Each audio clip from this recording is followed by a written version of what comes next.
Well, I remember being a little nervous coming in because I was one of those guys that started with no welding experience. He was willing to bring me in and teach me, train me how to weld and how to manufacture.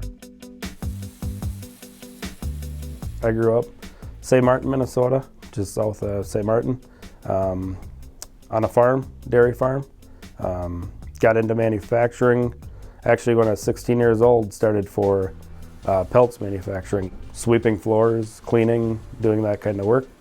From there was just a ball of fire. We went from 18 years old. By the time I was 21, I was shop foreman.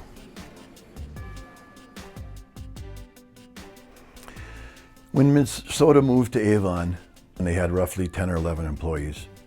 A lot of people were struggling, jobs were getting to be scarce, and these guys were expanding when most places were downsizing.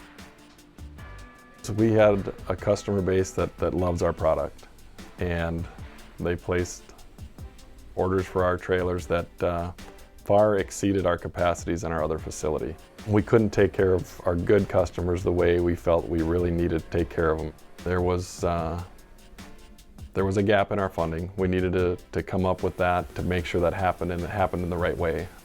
You know, as the mayor, it was the most important thing I had to do, was to keep them here, in my mind.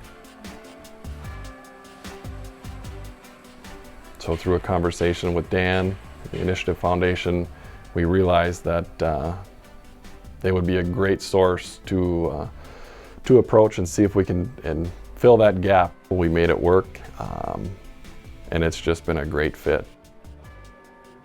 We do things different than some other companies do. We hire a lot of guys that have no welding experience whatsoever, and found that those sometimes can turn into be the best. I have one particular gentleman, Travis, that works for me. He started out in our finish department. He was wiring trailers, decking trailers, and he was there for a while, but he was struggling. These guys come in and they don't have any experience.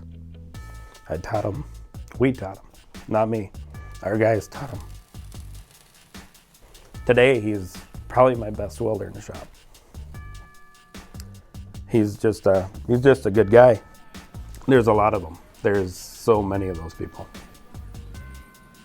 I look at our equipment out there. I look our plasma table operators, our robotic operators. None of those guys knew how to run a robot. None of them knew how to run plasma tables. I mean, that at the end of the day, when I see somebody, if they're a good person, I'll give them a job. If they're ambitious and they want to learn and work, they have a job. Everybody asks, when they come in, are you hiring? I'm always hiring for the right person. I look at it as 74 employees. You know, they could go anywhere today. They're just great people. And I just hope they stick with me for a long time. And I think they will.